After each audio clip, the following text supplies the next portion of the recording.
గౌతమ్ అయితే శివనారాయణ వాళ్ళ ఇంటికి వస్తూ ఉంటాడు. ఏంటి ఇంత సడన్గా అని అనేసరికి పెళ్లి విషయం మాట్లాడాలనుకుంటున్నాను అంకుల్ తాతయ్య అనేది అంటూ ఉంటాడు.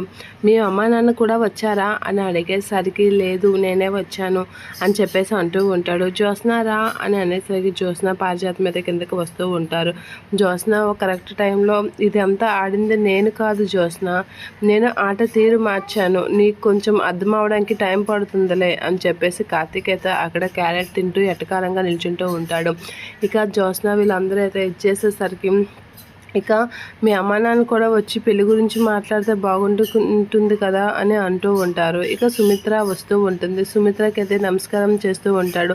సరే బాబు అని చెప్పేసి సుమిత్ర అనేసరికి కార్తీక్ అక్కడ క్యారెట్ తింటూ ఉంటే గౌతమ్ అయితే కార్తీక్ని చూసి హాయ్ కార్తీక్, నువ్వు కూడా ఇక్కడే ఉన్నావా అని చెప్పేసి అంటూ ఉంటాడు. అలా అనేసరికి హాయ్ అని చెప్పేసి కార్తీక్ అయితే అలా చూస్తూ ఉండిపోతూ ఉంటాడు. నిన్న ఇక్కడ ఇలా మీరు కలిసిపోయారా అని చెప్పేసి అనేసరికి ఇక నుంచి వీడు ఇక్కడే ఉంటాడులే అని కార్తీక్ శివనారాయణ అయితే అంటూ ఉంటాడు.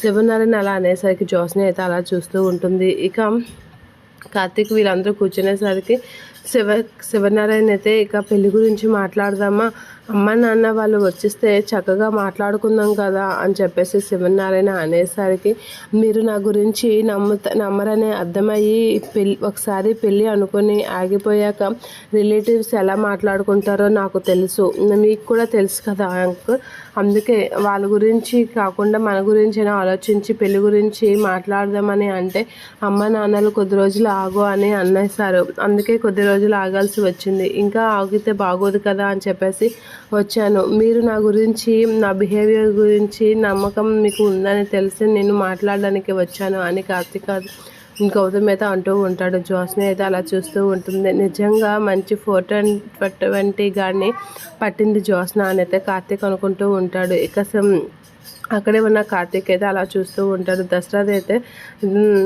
గౌతమ్ మాటలైతే వింటూ ఉంటాడు. అమ్మ నాన్న వస్తే బాగుండు అని అనేసరికి మీ నుంచి ఓకే అయితే అమ్మ నాన్న వాళ్ళు వచ్చి ముహూర్తాలు పెడతారు తాతయ్య అనేది అంటూ ఉంటాడు. ఇక జ్యోత్స్న అయితే షాక్ అవుతూ ఉంటుంది. ఏంటి పిల్ల అనేది షాక్ అవుతూ ఉంటుంది.